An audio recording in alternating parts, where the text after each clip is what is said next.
సామాజిక మాధ్యమాలలో విపరీతమైనటువంటి ట్రోలింగ్ని అలాగే నెగిటివ్ రివ్యూస్ని తట్టుకొని అఖండ 2 మూవీ నిలబడి ఘన విజయాన్ని సాధించి ప్రేక్షకుల ఆదరణ పొందింది. కొంతమంది అఖండ 2 మూవీలో ఉన్నటువంటి కొన్ని సీన్స్ను కావాలని సామాజిక మాధ్యమాల్లో ట్రోల్ చేస్తూ ఉన్నారు.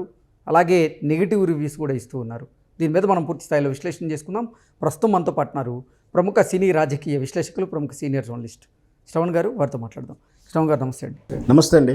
సామాజిక మాధ్యమాల్లో విపరీతమైనటువంటి ట్రోలింగ్ని, నెగిటివ్ రివ్యూస్ని తట్టుకొని అఖండ సినిమా ఇప్పుడు నిలబడి ఘన విజయాన్ని సాధించి ప్రేక్షక ఆదరణ పొందుతూ ఉంది.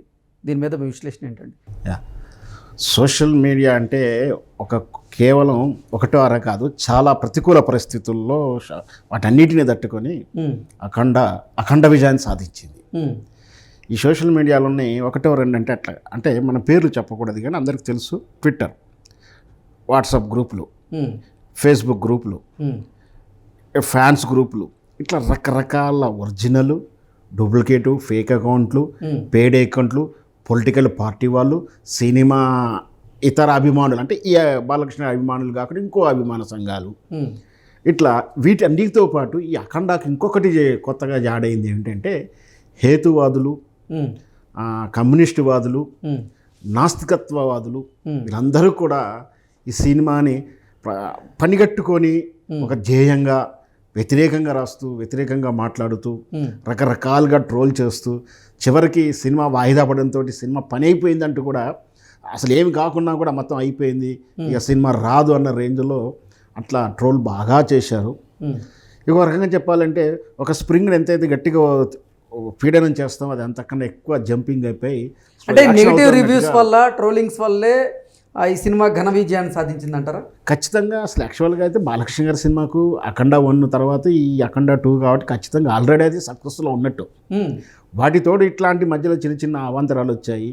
పొరపాటున అదే నిర్మాతల యొక్క కొంచెం నిర్లక్ష్యం వల్ల జరిగినటువంటి ఆలస్యం వల్ల దీన్ని అలసుగా చేసుకొని దాని మీద ఇంకెక్కువ నెగిటివ్ చేయడానికి ప్రయత్నం చేసి ఈ సమయంలో ఇది ఎప్పుడైతే హిందూ ధర్మాన్ని, సనాతన ధర్మాన్ని కాపాడటానికి, ఈ సనాతన ధర్మాన్ని ఏదైనా కీడు చేస్తానికి ఎవరన్నా వస్తే దాన్ని ఏ విధంగా ప్రతికొడతాడని చెప్పేసి ఈ సినిమా కథాంశం తెలుసుకొని ఈ సనాతన ధర్మం కాబట్టి నాస్తికవాదులు, కమ్యూనిజ భావజాలాలు, చైనా ఏజెన్సీలకు పనిచేసే వాళ్ళు, ఇట్లాంటి వాళ్ళంతా కూడా వీళ్ళందరూ భారతీయ జనతా పార్టీకి లేదా మోడీ హిందుత్వానికి వ్యతిరేకంగా ఉన్న వాళ్ళందరూ కూడా అదే పనిగా రోజుల కొద్దీ, గంటల కొద్దీ పెద్ద ఆర్టికల్స్, చివరికి సినిమా రిలీజ్కి ముందు, రిలీజ్ అయిన తర్వాత ఇప్పటికి కూడా దాన్ని కొంచెం ట్రోల్ చేస్తూనే ఉన్నారు. అయినా వీటన్ని ప్రతికూల పరిస్థితులు దాటుకొని అఖండ విజయాన్ని సాధించదని చెప్పచ్చు. ఓకే, ఏంటి అసలు సామాజిక మాధ్యమాల్లో అఖండ 2ని ట్రోల్ చేస్తూ ఆ సినిమాకి నెగిటివ్ రివ్యూస్ ఇవ్వడానికి కారణం ఏంటి? అసలు ఎందుకు ఇంత ట్రోలింగ్ జరుగుతుంది అఖండ 2 మీద అంటే? ముందు దీంట్లో ప్రాథమికంగా అయితే రాజకీయ వ్యతిరేకత అయితే ఉంది కొంచెం. ఎందుకంటే మనకు తెలిసిందే బాలకృష్ణ గారు తెలుగుదేశం పార్టీ తరఫున ఎమ్మెల్యే, తెలుగుదేశం పార్టీ వాళ్ళదే. వాళ్ళ బావగారు చంద్రబాబు నాయుడు గారు, ఇక ఆప్తమిత్రుడు పవన్ కళ్యాణ్ గారు, వీళ్ళంతా కూడా పొలిటికల్ వైపు ఉన్నందుకు ఆ రాష్ట్రంలో ఓడిపోయిన ఒక పార్టీ వాళ్ళు లేదా వీళ్ళంటే పడని వాళ్ళు కొందరు అదే పనిగా విమర్శిస్తూ, ఈ విమర్శల్లో ఎట్లాంటి విమర్శ అంటే సినిమాలో కొన్ని లాజిక్ దూరంగా ఉన్నాయని చెప్పేసి కొంచెం కాదు భారీ ఎత్తున ట్రోలింగ్ చేశారు. అసలు సినిమా అంటే లాజిక్ ఎవరు అడగరు యాక్చువల్గా. నేను గతంలో కూడా ఒకసారి చెప్పాను, లాజిక్ సినిమా చూస్తున్న ప్రేక్షకుడు ఎప్పుడు లాజిక్ అడగడు, సినిమాని రసానుభూతి చెందుతూ సినిమా చూసుకుంటూ వెళ్ళిపోతూ ఉంటాడు.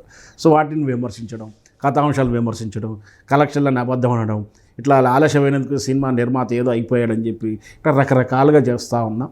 వీటి వైపు అదే చెప్పాను కదా, హిందూ వ్యతిరేకులంతా కూడా ఈ సినిమా గురించి, సనాతన ధర్మం గురించి, వాటి గురించి అవాకులు చవాకులు పేలుతూ పిచ్చి పిచ్చి రాష్ట్ర పోస్టులు, కార్టూన్లు, ఏ వీడియోలు, చివరికి కూడా థియేటర్ అంతా కాలుగుందని వీడియో ఒకటి క్రియేట్ చేసాడు ఒకటైతే అసలు మొత్తం మీద ద్వారా సినిమాలు ఎవరు లేరని ఎంటీ సినిమా థియేటర్ చూపిస్తున్నాయి. ఇట్లా ఏదో రకంగా ఈ సినిమా ట్రోల్ చేస్తానికి ప్రయత్నం చేసినప్పటికీ కలెక్షన్లు రికార్డు చెప్తున్నాయి. కలెక్షన్లు ఏ విధంగా, ఏ థియేటర్లు ఏ విధంగా అవుతున్నాయి, రోజు బుకింగ్ ఎంత కంటిన్యూటీ ఉందో కూడా తెలుస్తుంది. కాబట్టి ఖచ్చితంగా ఇది నిజమైన విజయంగానే చెప్పవచ్చు.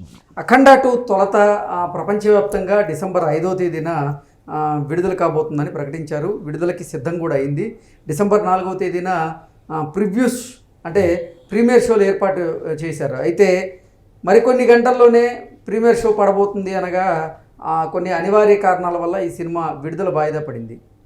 2 తెలుగు రాష్ట్రాల్లో బాలకృష్ణకి అత్యంత సన్నిహితంగా ఉండేటువంటి 2 సీఎంలు ఉన్నారు. అయినప్పటికీ బాలకృష్ణ ఈ సినిమాని విడుదల చేయించుకోలేకపోయారు అంటూ కొంతమంది పనిగట్టుకొని మరీ నందమూరి బాలకృష్ణ గారిని ఉద్దేశించి, అలాగే అఖండ 2 విడుదల వాయిదా పడ్డాన్ని ఉద్దేశించి ట్రోల్ చేశారు. దీన్ని ఎలా చూడాలంటారు? ఇప్పుడు దీంట్లోనే మంచి సందేశం ఉంది. 2 ముఖ్యమంత్రులు కావలసిన వాళ్ళు, వాళ్ళకు కావాల్సిన పార్టీలు అధికారంలో ఉన్నాయి. ఆల్రెడీ తను ఒక లెగసీని మెయింటైన్ చేస్తున్నటువంటి నందమూరి వంశం నుంచి వచ్చాడు. ఒక రాజకీయ పలుకుబడి ఉన్న వ్యక్తి.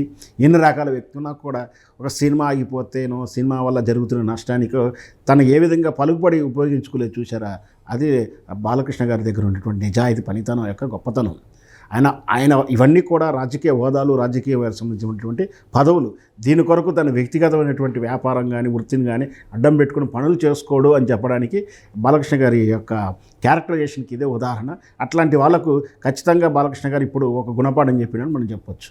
ఓకే, అంటే అఖండ 2 తాండవం సినిమాలోని కొన్ని సన్నివేశాలను, ముఖ్యంగా దిష్టి తీసేటువంటి సన్నివేశాలను, అలాగే మరికొన్ని సన్నివేశాలను కూడా, ఫైట్ సీన్స్లో ఉండేటువంటి సన్నివేశాల్లో ఎక్కువగా సామాజిక మాధ్యమాల్లో ట్రోలింగ్ చేస్తూ ఉన్నారు, నెగిటివ్ రివ్యూస్ ఇస్తూ ఉన్నారు. వాటికి దాని మీద అంటే రకరకాల కమెంట్స్ చేస్తూ ఉన్నారు. ఏంటి, ఎలా చూడాలంటే? ఆ ట్రోలర్స్కి చెప్పేది ఒకటి, నేను ట్రోలర్స్ కానీ దాన్ని నమ్మరు ఎవరు. యాక్చువల్గా వాళ్ళు మాత్రం పోస్టింగ్ పెడతారు. నేను అదే చెప్తున్నా, సినిమాలో లాజిక్ ఎవరు చూడరు. గతంలో ఒకసారి చెప్పాను, ఏంటి, హీరోయిన్ రేపు గురవుతుంటే హీరో వచ్చి రక్షించాలని ప్రేక్షకుడు కోరుకుంటాడు. హీరో వచ్చి రక్షిస్తేనే తాను ఒక సాటిస్ఫై అవుతాడు. కానీ అక్కడ అప్పుడు హీరోయిన్ రేపు అవుతుంటే హీరో అక్కడ ఏం చేస్తున్నాడు, అప్పుడే ఆయన బుల్లెట్ మీద ఎందుకు వస్తున్నాడు, ఆడేం పని చేస్తున్నాడు, ఎవరు కూడా అడగరు, ఆ లాజిక్ అడగరు.